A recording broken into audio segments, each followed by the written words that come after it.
வெண்பருத்தி நூலெடுத்து வாய் வெடிச்ச பூவெடுத்து நான் அணிஞ்சிட தொடுத்து வச்ச நடினமான மாலை இது.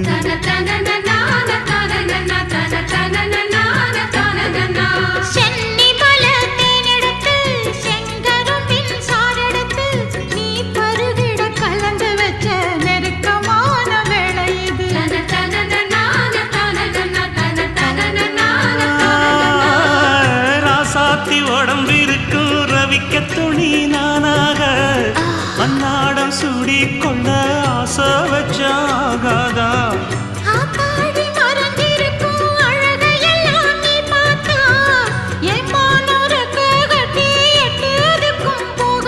அடிச்சீனி சக்கரையே எட்டி நீயும் நிக்கிறியே நான் ஏங்கி ஏங்கி பார்க்கிறப்போ ராங்கி பண்ணுறியே.